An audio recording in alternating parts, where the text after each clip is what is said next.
పదవి వీళ్ళది, పవర్ ఆయనది. అవును, సికోలు వైసీపీలో ఈ డిస్కషన్ పొలిటికల్ ఫైట్ కు దారి తీస్తుందట. ఇద్దరు సిట్టింగ్ ఎమ్మెల్యేలు ఉండగా ఆ ఎమ్మెల్సీనే ఆ రెండు నియోజకవర్గాలపై ఆధిపత్యం చెలాయిస్తున్నారట.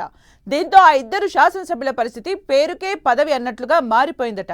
ఏ కార్యక్రమం చేపట్టాలన్నా ఆయన పర్మిషన్ ఉండాల్సిందేనట.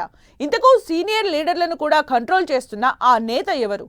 ఆయన తీరుతో ఇబ్బంది పడుతున్న ఆ ఇద్దరు మాజీ ఎమ్మెల్యేలు ఎవరు?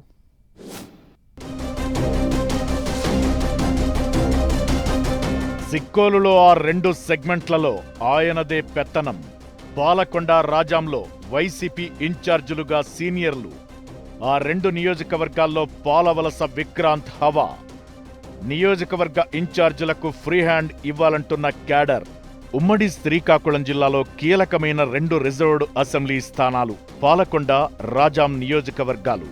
2009 నియోజకవర్గాల పునర్విభజన సమయంలో పాలకొండ ఎస్టీ నియోజకవర్గంగానూ, రాజాం ఎస్సీ రిజర్వ్డ్గా మారాయి. వైసీపీ ఆవిర్భావం తరువాత 2014, 2019 ఎన్నికల్లో వైసీపీ నుంచి పాలకొండ ఎమ్మెల్యేగా విశ్వసరాయి కళావతి ఎన్నికయ్యారు. ఇక రాజాం ఎస్సీ రిజర్వ్డ్ సీటు 2014, 2019 ఎన్నికల్లో కంపాల జోగులు ఎమ్మెల్యేగా ఎలక్ట్ అయ్యారు. పాలకొండ, రాజాం రెండు రిజర్వ్డ్ నియోజకవర్గాల్లోనూ ఇద్దరు వైసీపీ నేతలు ఎమ్మెల్యేలుగా ఉన్నా పవర్ మాత్రం పాలవలస కుటుంబానికే ఉండేదట. పాలవలస రాజశేఖరం, ఆయన తనయుడు పాలవలస విక్రాంత్లే రెండు నియోజకవర్గాలను శాసిస్తూ వచ్చేవారు. అటు పాలకొండ, ఇటు రాజాంలో ఏ పని చెయ్యాలన్నా పాలవలస కుటుంబం అనుమతి ఉండాల్సిందేనన్న ప్రచారం నడుస్తూ వచ్చింది. గత జగన్ ప్రభుత్వంలో పాలవలస విక్రాంత్కు ఎమ్మెల్సీగా కూడా అవకాశమిచ్చింది వైసీపీ. దీంతో ఆయన ప్రయారిటీ, ఆధిపత్యం ఇంకా పెరిగిపోయిందని ఫ్యాన్ పార్టీ క్యాడర్ అసంతృప్తి వ్యక్తం చేసిన సందర్భాలు ఉన్నాయి.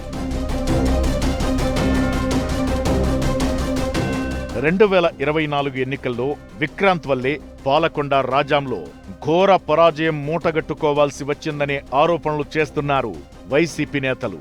పాలకొండ నుంచి కళావతి, రాజాం నుంచి డాక్టర్ తలే రాజేష్ ను బరిలోకి దించినా ఓటమి తప్పలేదు. ఎన్నికల్లో ఓటమి తరువాత కూడా కళావతి, రాజేష్లు నియోజకవర్గ ఇన్ఛార్జీలుగా కొనసాగుతూ వస్తున్న అజమాయిషి మాత్రం ఎమ్మెల్సీ విక్రాంతే అని వాపోతున్నారట వైసీపీ లీడర్లు. 2 సార్లు గెలిచిన మాజీ ఎమ్మెల్యేలకు కూడా కనీసం స్వేచ్ఛ దక్కడం లేదని, ఏ చిన్న కార్యక్రమం చేయాలన్నా విక్రాంత్ అనుమతి మస్ట్ అయిపోయిందట.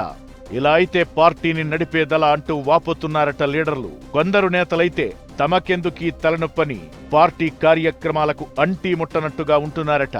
ఇలా పదవి ఒకరిది, పెత్తనం మరొకరిది అయితే వచ్చే ఎన్నికల్లో కూడా పార్టీకి ఇబ్బందులు తప్పవని ఫీల్ అయిపోతున్నారట వైసీపీ క్యాడర్. నియోజకవర్గ ఇన్ఛార్జీలుగా ఉన్న సీనియర్ నేతలకు ప్రయారిటీ ఇవ్వకపోతే మళ్లీ గెలవడం కష్టమేనంటూ చర్చించుకుంటున్నారట కార్యకర్తలు. గెలిచినా ఓడినా పార్టీని నమ్ముకుని నియోజకవర్గాలుగా బాధ్యతలు మోస్తున్న నేతలను ఉత్సవ విగ్రహాలుగా మార్చేస్తే ఎలా అన్న క్వశ్చన్స్ రైజ్ చేస్తున్నారు. పవర్లో ఉన్నప్పుడు పాలవలస కుటుంబం ఆధిపత్యమే నడిచిందని ఇప్పుడు ప్రతిపక్షంలోనూ ఆయన మాటే చెల్లుబాటవుతుంటే ఇంకా నియోజకవర్గాల ఇన్ఛార్జీలు ఉండేందుకు లేకేందుకు అనే పాయింట్ కూడా డిస్కషన్ కు వస్తోందట. పార్టీ కోసం కష్టపడి పనిచేస్తున్న నియోజకవర్గ ఇన్ఛార్జీలకు ఫ్రీ హ్యాండ్ ఇస్తేనే రాబోయే రోజుల్లో పాలకొండ, రాజాంలో ఫ్యాన్ పార్టీ బౌన్స్ బ్యాక్ అయ్యే అవకాశం ఉంటుందని తేల్చి చెబుతున్నారట ద్వితీయ శ్రేణి నేతలు. జిల్లా నాయకుల దృష్టికి విషయాన్ని తీసుకెళ్లే ప్రయత్నం చేసినా నేరుగా అధినేతకు విషయం చేరవేస్తేనే బెటర్ అనుకుంటున్నారట. రాబోయే రోజుల్లో పాలకొండ, రాజాంలో వైసీపీ పట్టు సాధిస్తుందో లేదో చూడాలి మరి.